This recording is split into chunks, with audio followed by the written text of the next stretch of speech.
Bonjour à tous et bienvenue sur la web radio de Cousteau.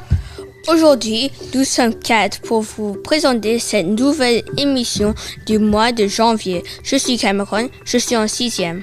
Moi, c'est Anne et je suis en CM1 ainsi que Louis-Charlotte. Bonjour. Emrys en CM2 complète notre équipe. Bonjour. Au programme du jour, nous allons vous parler de galettes, de moissons déchets, de volleyball ou encore de Jeux olympiques. Vous êtes prêts? C'est parti! Beaucoup d'entre nous ont commencé l'année 2026 avec une tradition bien gourmande.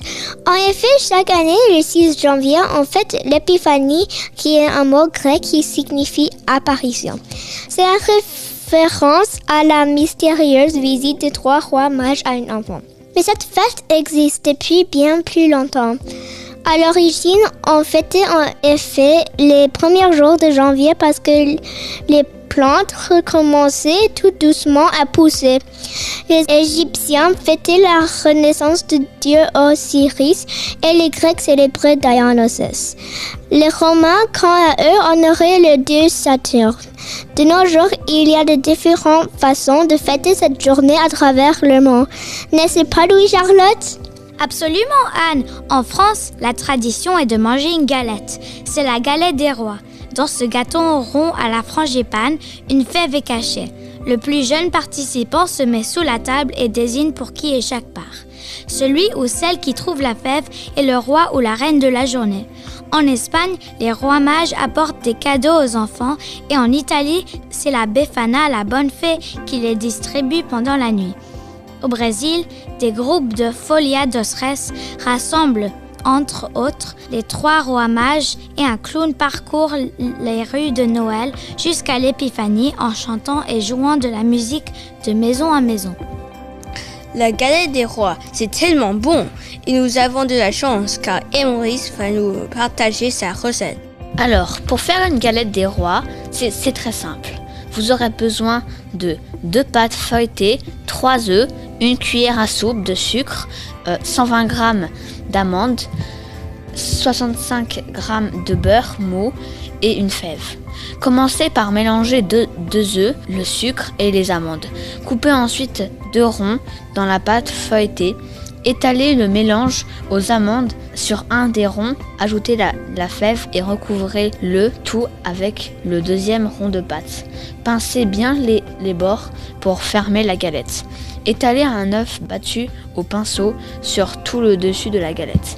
Faites-la cuire au four thermostat 6 pendant 35 minutes. Bonne dégustation! Merci, Emrys. On a tout fait maintenant.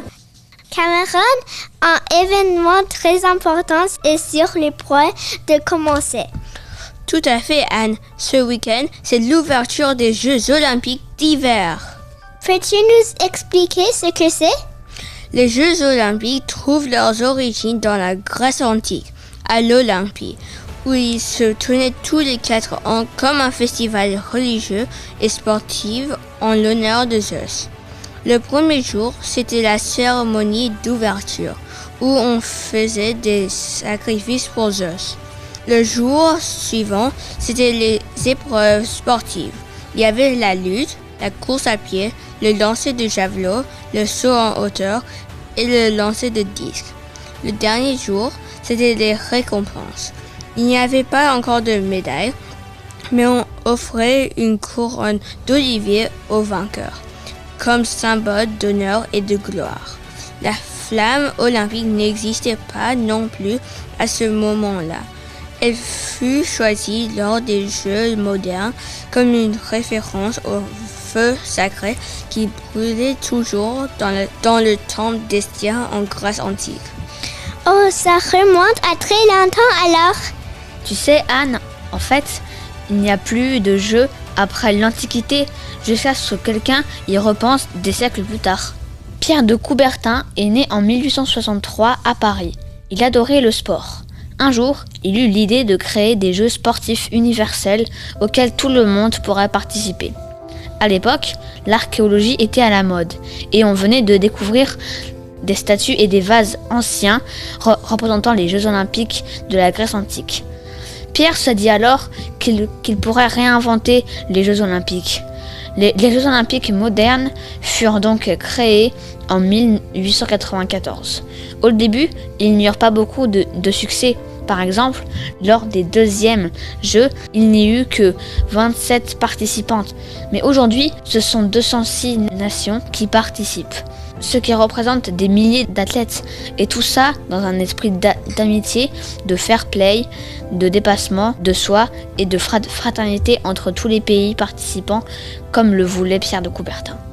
Comme certaines disciplines ne se pratiquent qu'à des saisons particulières, on organise des Jeux olympiques d'été et des Jeux d'hiver. Ils ont chacun lieu tous les 4 ans, mais pas à la même année. Il y a donc un décalage et les Jeux olympiques d'hiver ou d'été sont ainsi organisés tous les 2 ans. Cette année, ce sont les Jeux olympiques d'hiver qui se passeront à Milan-Cortina en Italie du 6 au 22 février prochain. Il y aura 16 disciplines, dont le curling, le snowboard, le ski de fond, le saut à ski, le patinage artistique, le biathlon, le bobsleigh et le hockey sur glace par exemple. Il y aura aussi un nouveau sport cette année, c'est le ski alpinisme. Cameron, toi tu fais le patinage artistique. Est-ce que tu vas regarder les Jeux? Oui, j'espère que je vais pouvoir regarder la compétition. Il y a un patineur exceptionnel qui va participer à ces premiers Jeux. Ilya Malinin, né en 2004 et surnommé le dieu du quadruple, est un patineur artistique américain. Il est double champion du monde 2024 et 2025. Malinin est le premier et le seul patineur à avoir réussi un quadruple axel entièrement tourné en compétition internationale. Si vous ne savez pas ce qu'est un axel, je vous l'explique tout de suite. Un axel est un saut avec une impulsion vers l'avant, avec un tour et demi en l'air.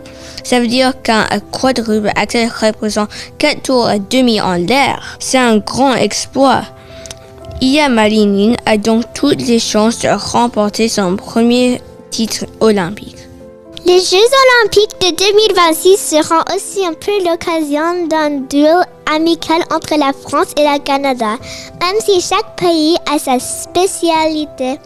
On peut en fait parler de la France comme un pays de montagne, car ses athlètes sont très forts dans des sports comme le ski, le biathlon, le ski de fond et le snowboard.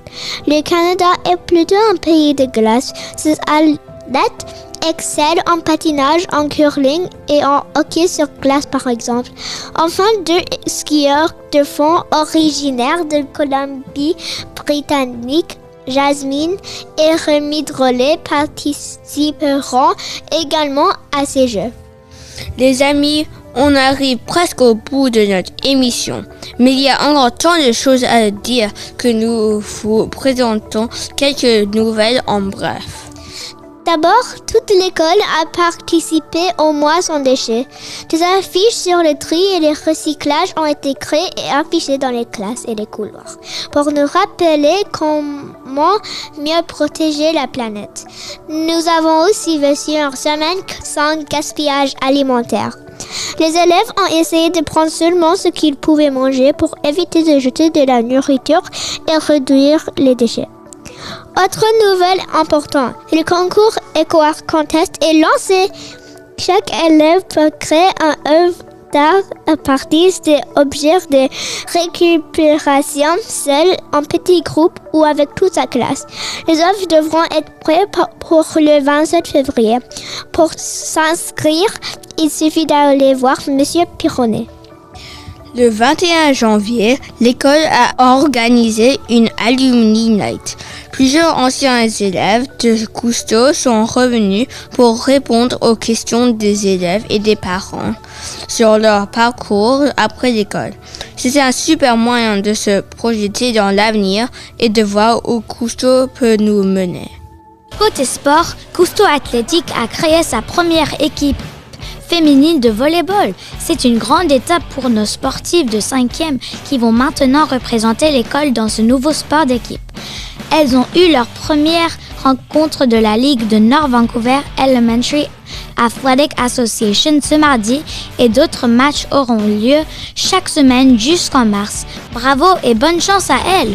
Les classes de grande section et de CP sont parties en excursion à Grouse Mountain. Même s'il manquait un peu de neige cette année, les élèves ont passé une très belle journée en montagne et ont pu découvrir la nature autrement.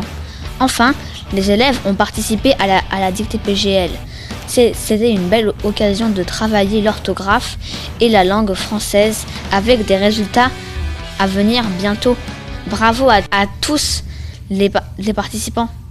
Et nous voilà arrivés à la fin de notre émission. Nous vous remercions pour votre écoute et nous vous souhaitons de bonnes vacances. À bientôt sur la web radio de Cousteau.